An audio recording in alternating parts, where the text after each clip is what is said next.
right. Hello, my name is Jill. I graduated from the Crane School of Music a couple months ago. Oh no, now it's almost a year ago. Whoops. I'm currently working as an instructor at School of Rock. So I teach voice lessons and keyboard.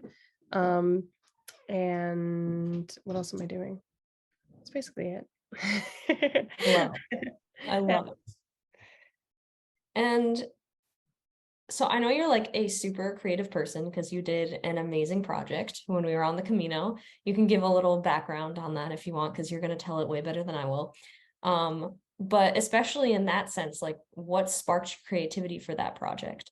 Sure. So while I was on the Camino, I'm planning on going to grad school for a degree called ethnomusicology.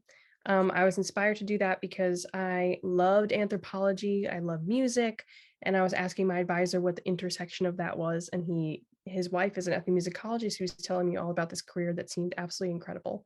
Um, so when I was looking up how, I could impress grad schools, um, I really needed a broad experience. I really needed a paper. I needed all this stuff. So, because we were just coming out of pandemic, I snagged the first opportunity I could. So I heard Dr. Jeffrey Frankham is going to Spain for 6 weeks. And I was like, sure, walk 500 miles. Yeah, fine. No idea what I was getting myself into. Truly, absolutely no idea. Um, but I was able to borrow a Zoom recorder from one of my professors, and then I just came up with this idea that I'm just going to collect music samples. And at first, it started out as I was just going to collect any Spanish music or any videos of us that I possibly could. But then I did a project for my European folk music class that was collecting folk songs from people. And I was like, I love that. And if we're going to meet people from all over the country, let me collect folk songs from people that I meet. And it turned into something way bigger than I thought it would. So truly, I don't know if it's so much that that it was my own creativity. I think I just let it get away from me. And I truly think I had a small idea that I just let happen.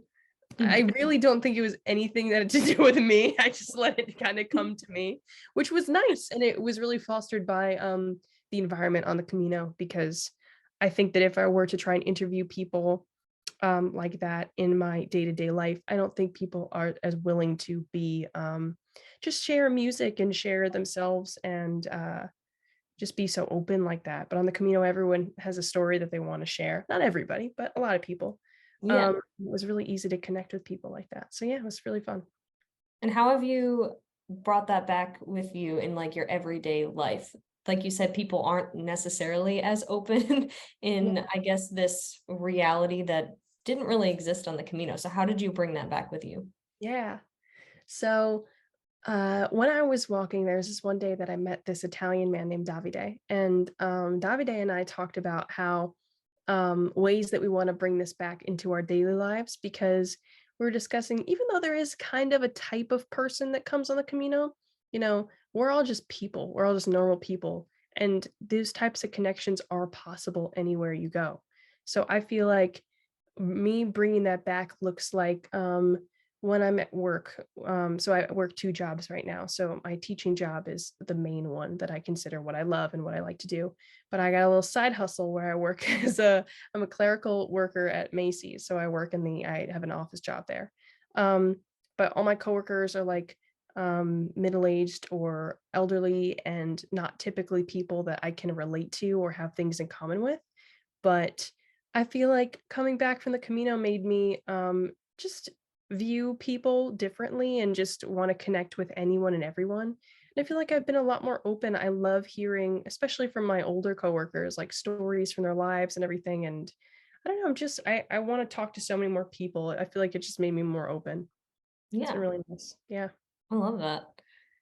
And let me think, what is the biggest thing that you've learned from somebody that you aren't close to? Like maybe somebody on the Camino, somebody you work with. Hmm. Biggest thing I've learned from somebody I'm not close to. Um, there's so many. I feel like I've had so many small instances of people that taught me something. I think everybody on the Camino, I could speak for everybody. I could talk about you, what you taught me.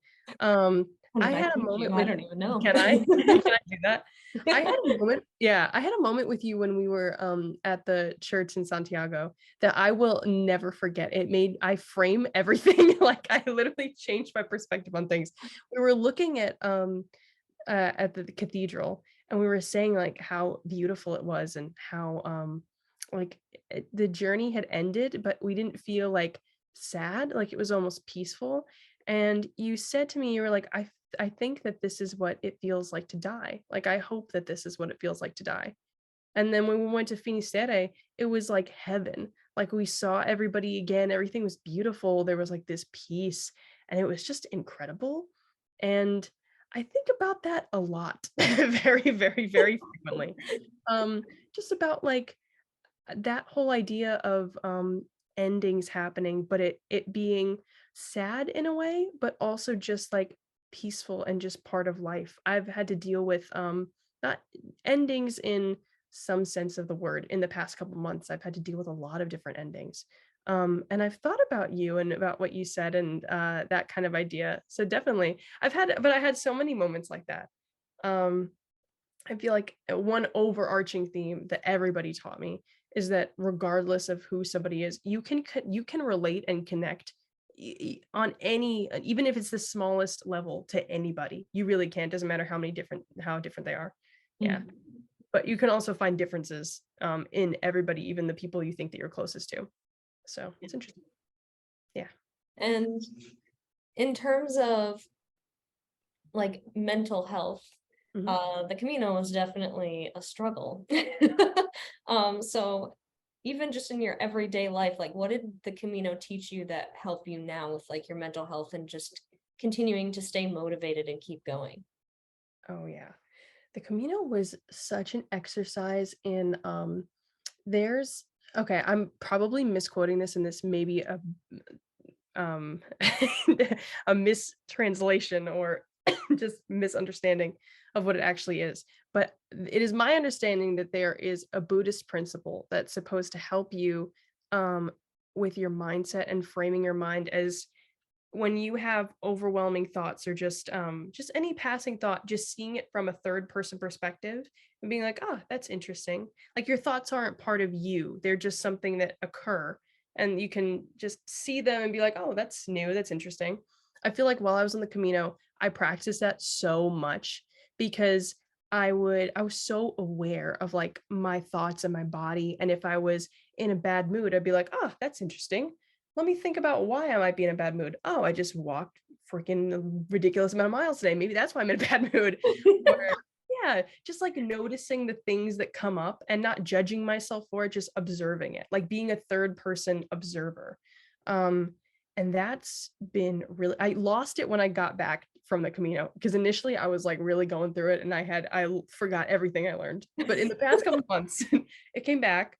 I'm Mhm. practicing it more often, just like not judging myself when I'm in a bad mood or not judging myself when I'm having a negative mental health day, because I feel like I pressure myself, or I used to, so much to like be okay all the time. And if I would get anxious, I'd get mad at myself for getting anxious, which would make me more anxious, which is just a terrible cycle. So Yeah. now when I get anxious, I'm like, interesting. Wonder why that's happening. And I don't like judge myself for it or feel bad about it anymore, which is so nice. Really glad that I got to that place.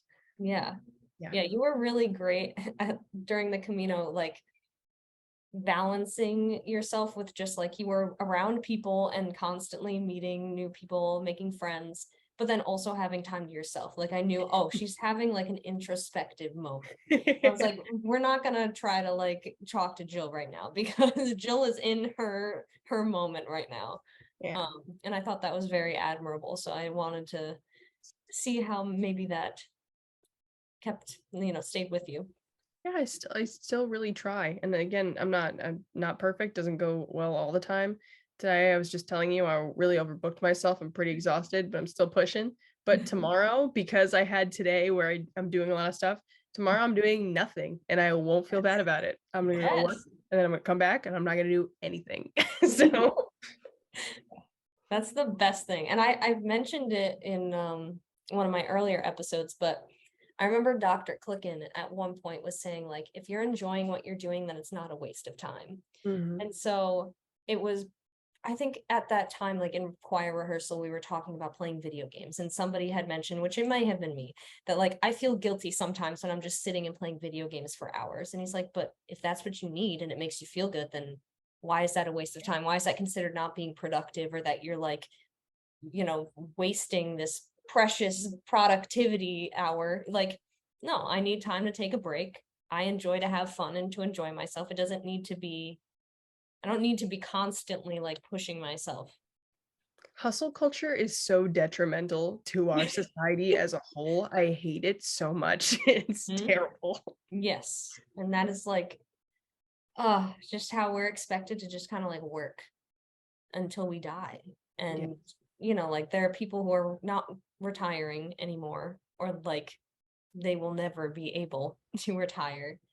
And that's just not the way that I want to live. I am trying my best to live as healthily as possible in a capitalistic society. And it's difficult.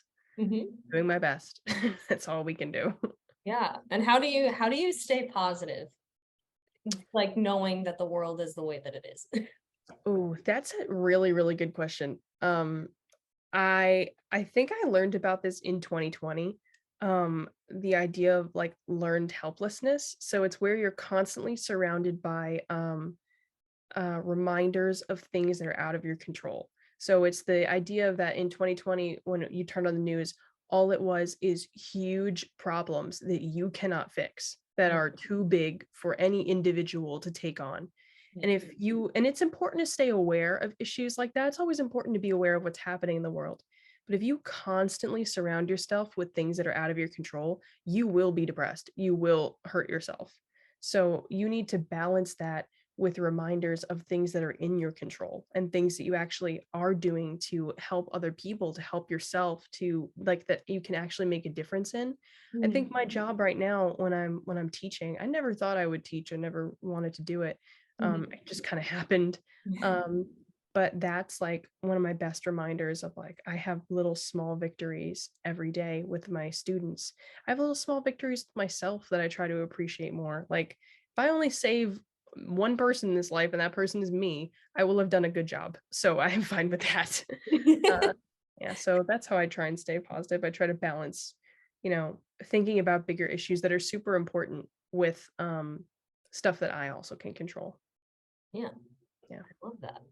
And where do you tend to find like your, like what is your peaceful spot? What are you doing when you are feeling most at peace? Hmm. Um, I love I really do like spending time with people that I love. I always like I have no anxiety when I'm around certain people. It's amazing. I do love that. Um I also love listening to music. It always makes my day better. I love making music with other people. That always makes me feel better. Um and then yeah, that's pretty much it. I like meditating. Like I exercise, which Mhm. was also like a huge thing for me in the past. I never liked working out. I hated it so much. Mhm. Never thought it would be something that I would do. Turns out, even like just going for walks, it literally helps your brain so much. So now I try to incorporate that into my life. And I could feel the difference if I skip moving my body for like a couple weeks because I get busy. I notice the difference now. Yeah. So just in the way that I feel and in the way that my brain works. So I really, really try to keep that consistent. Yeah. Mhm. Do you have any music that you recommend to people? Hmm. Uh, I listen to a lot of stuff. I really do. So whenever I recommend things, I always ask what other people like, and see if I could find something that's similar, like something that I think that they would like. But Mhm. just in general, there's an artist named Umi, Mhm. UMI. I'm obsessed with her. Do you know who she is? I've heard of her, yeah. Love Umi so much. I went to one of her concerts. Oh my God, literally healed my soul. She deals with anxiety. She has a couple songs about it. Her songs are so peaceful. Oh my God, yeah. If I'm ever having a bad day, Umi. Umi is the one I listen to. Yeah. I love it. And do you have any like super uplifting music or something that you listen to when you need to work out and you're like, yes. Meg Thee How? Stallion. It's just Meg Thee Stallion. When I work out, I just put on Meg Thee Stallion radio and just shuffle. Definitely, yeah. Uh, yeah, I have like hype music definitely. Just to, inflate the old ego, and that Yeah, always feels right. good. But uplifting music, um yeah, I think Umi is the one that really comes to mind. Like she's the one that there's a couple of her songs on she's got an album called I think it's Forest and City, something with those words, where it's that title is like a metaphor for her mental health where she talks about it's just like it's finding the peace, the forest in the city, which is the anxiety of your mind. It's like finding, peaceful moments even when things are crazy. Mhm. And that's what her this is so corny. I'm like an ad for Umi, but that's what her music does for me. Like I really feel like it's just like a chance to like, stop. It reminds me of certain concepts every time that I listen to it. So it's nice to have those reminders of I don't know, something uh bigger because anxiety can make small problems feel huge. I feel like when I get reminders of bigger things, makes my problems feel small again, which is nice. Mhm. Not minimizing my problems or things like that, but sometimes they need to be minimized. Sometimes I make a huge deal out of nothing, and it's just nice to know that it's really not a big deal. So, Right. Just yeah. need to be like grounded. Yeah, it's nice. So, I mean, to wrap up, is there anything else, like any advice, any resources, any other recommendations that you have for people? Hmm. Hmm.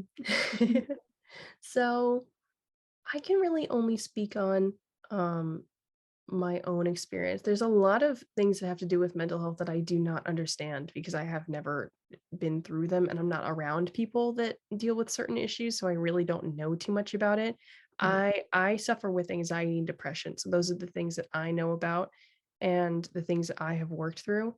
Mhm. Um, Truly just knowing that life is just up and down, man. It just cycles. And so when you're younger and you're experiencing those downs for the first time, it feels like it's never going to get better. Like it really that's how it feels. I remember I got my first real depressive episode when I was 12 years old and it was horrible Yeah, because me I and too. yeah, and unfortunately, every single time it happens, it does feel like it's never going to get better. But the more that it happens, the more that you cycle through it, the more that you're like, ah, kind of understand it. It's more like a pattern. I like the idea of my depression being like, it's kind of like somebody that comes over to the house. Do I love them as a guest? No. But I'm getting to know them more and more, and I'm finding things that I can understand now. And so when they come to visit me, it's not the end of the world anymore. Now my Mhm. house is prepared, and now I take care of my guest Mhm. and I take care of myself. So it's a lot more helpful.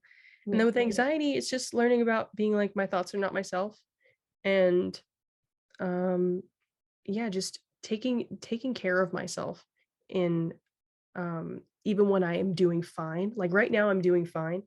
I am doing things to upkeep that. I'm Mhm. making sure I exercise, I'm making sure I see people, like maintaining that even when I'm feeling fine. Because it's so easy to be like, ah, I'm doing great.